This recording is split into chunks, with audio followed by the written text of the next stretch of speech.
1. It was like nothing on earth we had ever seen before.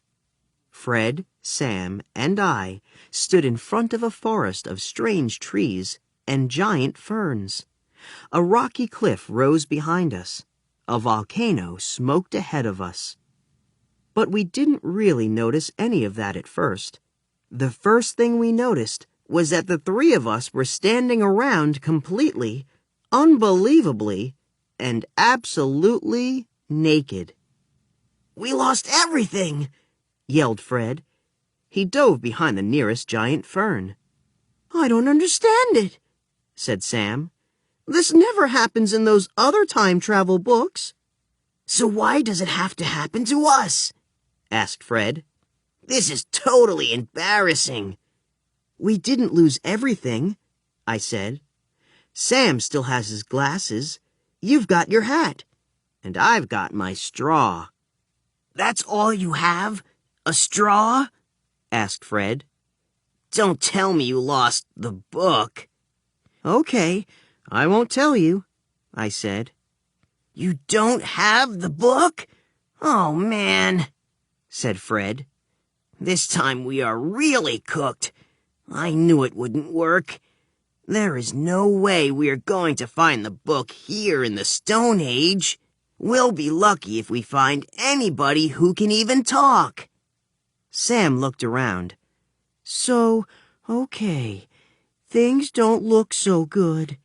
"Don't look so good?" said Fred. "We have to wait 1,000,000 years for people to invent talking, writing, and then bookmaking. And all you can say is, things don't look so good?"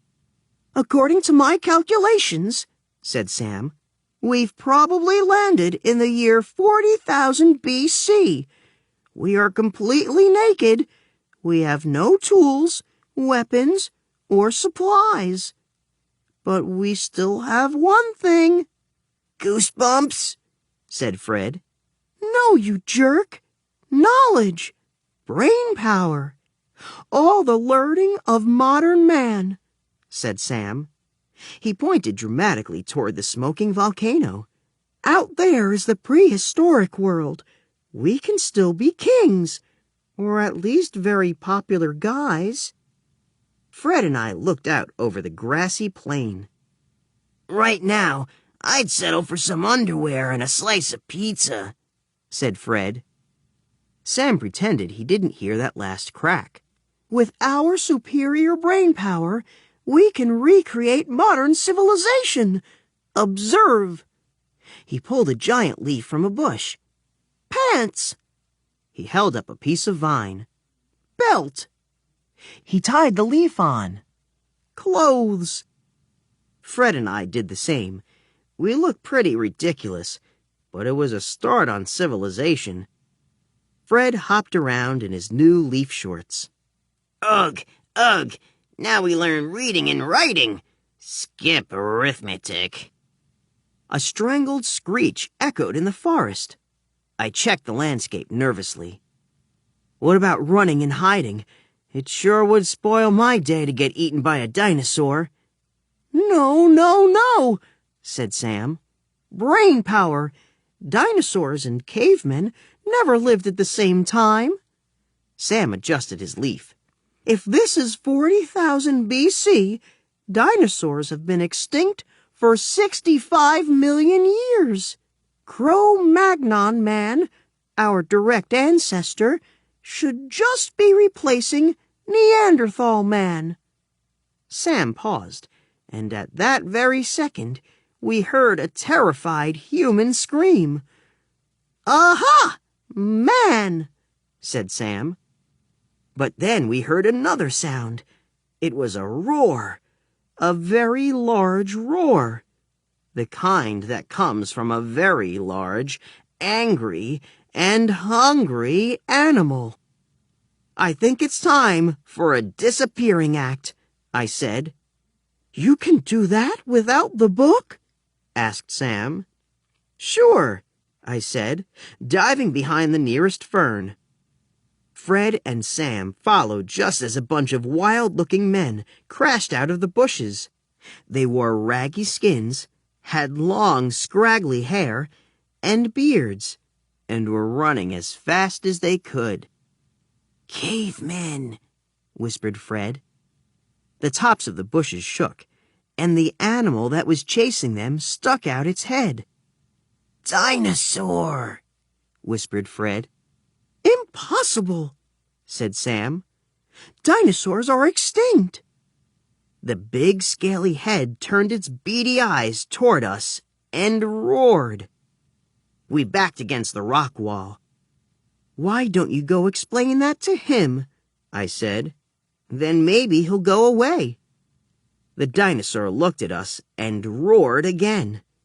We went to the Stone Age to become kings, and were about to become lunch. Chapter 2. But I'm getting way ahead of myself, or really about 42,000 years behind. Let me explain. My best friends, Sam and Fred, were hanging around at my house after school as usual.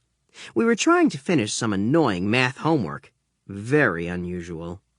If it hadn't been pouring rain, we'd have been long gone. "I've got a great idea," said Sam. "I don't need any great ideas," said Fred.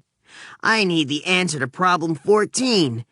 If Mr. Sleepy walks at an average speed of 2.5 miles per hour, how many miles does he walk in 4 hours? 2.5 miles per hour times 4 hours equals 10 miles, said Sam.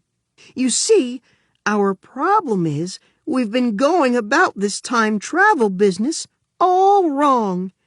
We haven't been using our brains. I looked up. What do you mean? Well, I've been doing a little research, reading time travel books. Half Magic, Narnia stuff, A Wrinkle in Time, and The Time Machine. Hey, I saw that movie, said Fred. And do you know what people in those books always forget? Food, said Fred. They never eat in those books. No, you Neanderthal, said Sam. They never pack anything useful to take with them. Like King Arthur would have been amazed by this calculator. The Cheyenne would have been wowed by a Walkman. And Blackbeard would have loved an F-16, said Fred. Sam frowned. I'm serious. If we just take the right ordinary stuff, people will be convinced we're magic. I put down my pencil. But I just learned this great trick, I said. Watch me roll this straw across my desk using only the invisible powers in one finger. I won't touch it. Watch. Hocus pocus. Straw move hocus.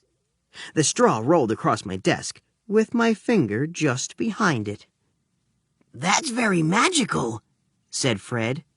Especially the way you blow the straw so it rolls.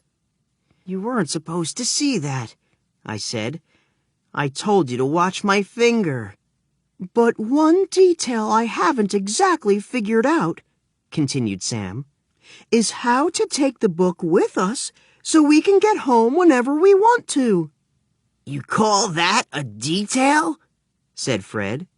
But I think the trick might be to just hang on to the book right when the green time traveling mist starts to swirl around. It sounds almost too simple to be true, I said. Sometimes the best ideas are the simplest, said Sam. The ancient Greek mathematician Archimedes discovered he could move the world with just a fulcrum, a long enough lever, and a place to stand. Archimedes? Said Fred. Wasn't he a shortstop for the Cubs? Sam frowned. Fred slapped him with his hat. Just kidding, Mr. Brainpower. Well, what the heck is a fulcrum? Sam flipped over his math homework and drew on the back. The fulcrum is a piece the lever rests on. You put the lever under a big object and over the fulcrum like this. Pull down the lever. Big object pops up. Fascinating, said Fred with a yawn. But let's get back to time traveling.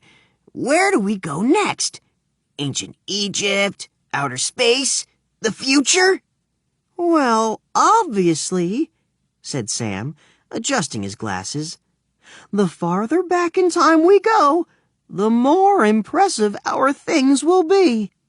Oh, obviously, said Fred. So if we go back to prehistoric times, we will be most impressive. Oh, most impressive, said Fred. Actually, for once, you make great sense, I said to Sam. I guess we were pretty stupid not to figure it out sooner. Speak for yourself, said Sam. Well, what are we waiting for? Said Fred. Let's pack up and head for the Stone Age. So what should we take? I asked. Weapons, said Fred. Tools, said Sam. What about magic tricks? I asked. Weapons, said Fred a little louder. Tools, said Sam a little louder. Hold it, you guys, I said. Let's split up. Everybody take whatever you think is best from the house. We'll meet back here in half an hour. What about your mom? Said Fred. I'm still in trouble for breaking your lamp. Don't worry, I said. She won't be home until 5. It's only 4. We'll take off for the Stone Age at 4:30 and be back at 4:30, said Sam, with plenty of time to finish homework for Mr. Dexter and put everything back for your mom. We scattered, and 30 minutes later, we were standing in my room, loaded for time travel. Fred held a slingshot and a barbecue fork, a Swiss Army knife, a water pistol, and a Walkman hung from his belt. His pockets were stuffed with tapes, marbles, and stick matches. Sam looked like a walking gadget store.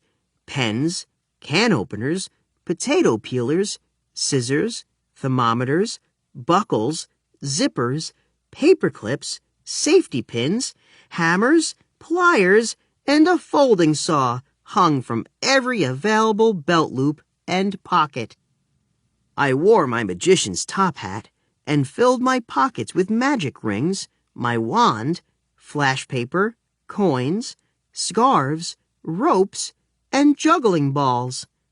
I held the book with both hands. I looked in the index for cavemen, but found only cave painting, page 123.